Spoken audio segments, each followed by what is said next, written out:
important pour nous de pouvoir faire un lien entre nos étudiants de mise à niveau en arts appliqués et ceux de BTS. Depuis quelques années, on essaye de trouver une thématique qui va pouvoir les rapprocher.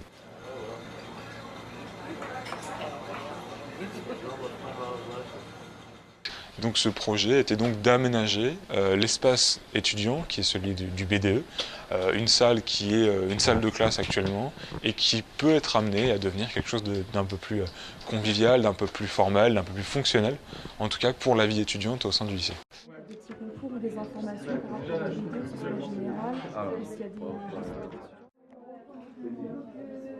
Oui, ça a plutôt bien fonctionné. Les manas sont plus sur une pratique vraiment plastique et graphique, alors que les BTS des CEV, design, communication, espace et volume, sont plus sur la représentation de l'espace, la scénographie, l'aménagement.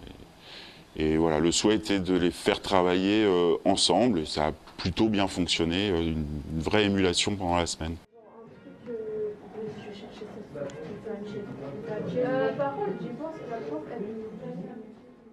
J'ai envie de dire que c'est un prétexte. C'est un prétexte justement pour faire ce qu'on appelle la transversalité, c'est-à-dire de faire de la liaison entre les étudiants et les études. Nos manas étant évidemment appelés, si possible, à aller vers notre BTS des CEV qui devrait se transformer en DN-Man.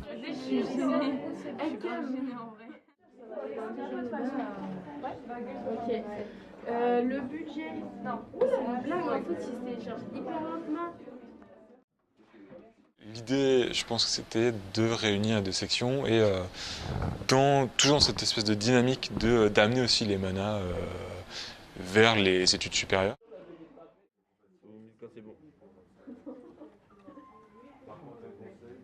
De haut, il fait 1,35. On a constitué des équipes pour être sûr qu'il y ait dans chaque équipe un étudiant de BTS 1, un étudiant de BTS 2, et ensuite on a ventilé 3 étudiants de mise à niveau en arts appliqués, de manière justement à être sûr que chaque section soit représentée, avec ses spécificités.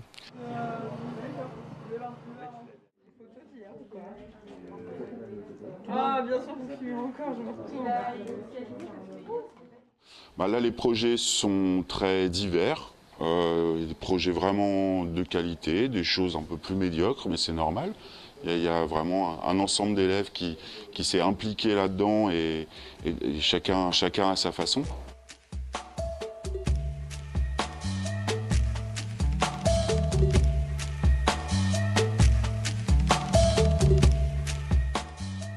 Alors la finalité, on va dire, elle est presque accessoire. C'était d'abord un sujet d'étude pour qu'il propose quelque chose. Chaque équipe a défendu son projet à l'oral pendant une vingtaine de minutes devant les enseignants de ces domaines-là.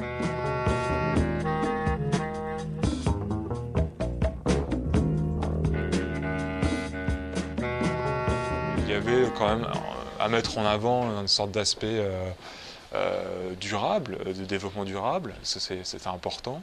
Il y avait à mettre en avant aussi un aspect recyclage. L'idée de ce projet était avant tout d'amener les élèves à produire quelque chose d'assez ambitieux et de penser vraiment pendant une semaine à ce projet et à l'amener à grandir et à évoluer par la suite.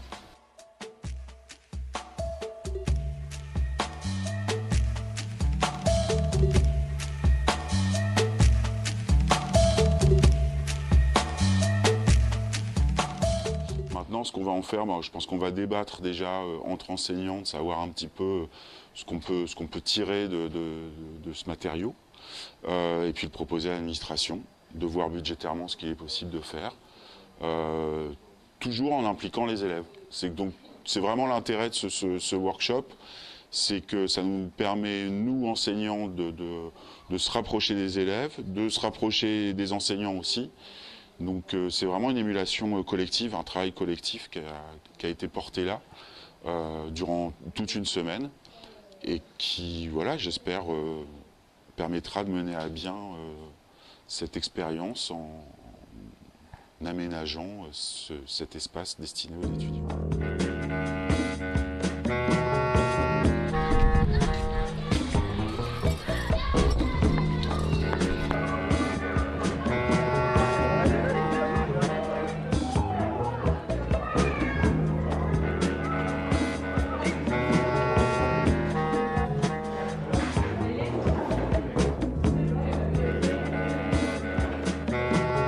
On se répartissait un peu les rôles. Moi, je m'occupais plutôt de certains mobiliers et de trouver des solutions pour que ce soit modulable. Au niveau des rencontres, même du travail, on avait une mise en situation professionnelle. Donc ça nous permet de découvrir une autre façon de travailler. Qu'est-ce que tu as amené, toi, comme compétence au sein de ce workshop? J'allais dire mes compétences de calcul, mais pas du tout, j'ai juste pris la calculatrice. Et sinon, en fait, on a tous travaillé sur les mêmes choses, en fait. On ne s'est pas vraiment dispersé les choses. Enfin, si, quand même. Il y avait vraiment le côté ordi et le côté papier, j'étais plus sur le côté papier. Du coup, on a été obligé d'appeler des fournisseurs, comme Leroy Merlin. On a appelé une usine de feutrine aussi. Pour savoir, pour budgétiser tout ça en fait. On a un projet démesuré, donc autant être dans la démesure aussi au niveau budgétaire. Parce qu'on a vraiment cassé des murs, on a construit d'autres murs, on a fait des meubles où on peut rentrer dedans carrément. Donc voilà, c'est pour ça que ça pouvait être... Et on a même cassé le toit pour faire une verrière là.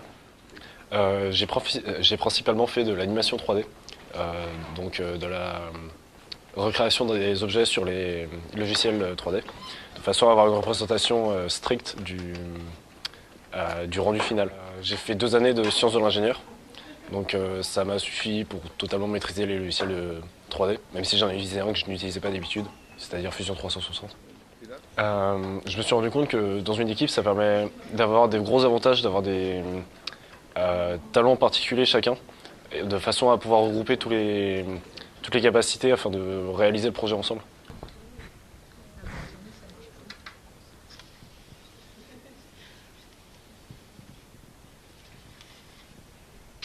Alors moi je me suis principalement occupé de tout ce qui était sur la partie des ordinateurs avec les logiciels Illustrator, Photoshop. J'ai mis en place les planches de recherche. Pour le workshop, j'ai fait des recherches internet qui ont donné des idées pour la suite du workshop et qui ont abouti ou pas sur des décorations et un thème donné. On a cherché et avec l'équipe, c'est pas que moi, avec l'équipe, on a pris les bons objets, ce que nous on pensait en accord avec notre thème. Et on les a juste remis sur la planche et après on les a designés ou pas pour la maquette. En tout cas, j'ai beaucoup fait confiance et je pense que tout le monde a fait confiance au Mana pour les dessins et la partie plan que moi je n'aurais jamais réussi. Et donc voilà, ils ont apporté leur aide sur la partie plutôt planche de travail et dessin. Moi j'ai fait des croquis surtout, des planches de recherche et la maquette.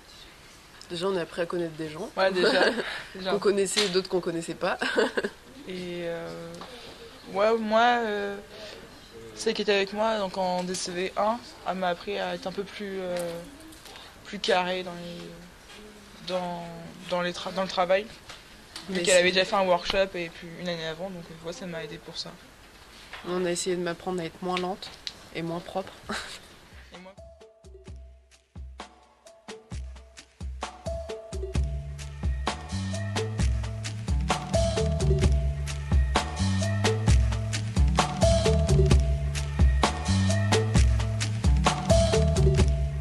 C'est une interview. À vrai dire, il n'y avait pas vraiment de rôle particulier, je pense, dans le groupe. Mais Bah, Je sais déjà, pas. on était pas ensemble. Ouais, non, on n'était pas dans le même groupe, mais je sais pas, on cherchait tous des idées ou des Ouais. trucs comme ça. En fait, on participait quasiment tous à chaque tâche. Donc il n'y avait pas vraiment de rôle dans l'équipe. Enfin, tout ce que tout le monde pouvait faire, on le faisait tous ensemble. Moi, je me suis occupée des plans et des textes des planches, par exemple. Après, mais ça dépendait en fait de quand on avait plusieurs choses à faire, on se répartissait les tâches. Sinon, si c'était des idées à chercher, on cherchait tous ensemble. Sinon, en termes de connaissances, bah, j'ai eu la chance de tomber sur quelqu'un que je connaissais déjà dans le groupe des DCEV, deuxième année. Sinon, ouais, bah, ça m'a permis de me rapprocher de certaines personnes de ma classe et puis bah, des classes de BTS. Ouais, moi aussi. Enfin, je connaissais pas, à part ceux de ma classe, je connaissais pas les gens du groupe, donc ça m'a permis de découvrir de nouvelles personnes, ma foi, très sympathiques. Et puis pareil, de me rapprocher des gens de ma classe.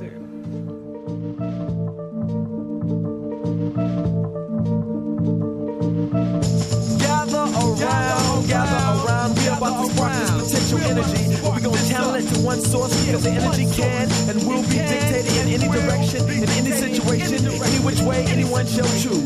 Right now, since I'm the center of this energy, I choose to make it positive energy. And as for the negative energy, I wanna overpower the negative energy because I know it's out there and it's like a disease. And see, once my light magnifies, the disease dies. You understand? Once my light magnifies, the disease dies. The energy. Yeah, disease can't fight oxygen and light. I box them in so tight, know where they gon' go. And gigawatts is low, they won't know what hit them. I warn them, then I let the energy submit them. Police yourself, increase your wealth, so you can live longer and stronger. For real though, I don't know what you subject to, but I suppose it ain't a better roses.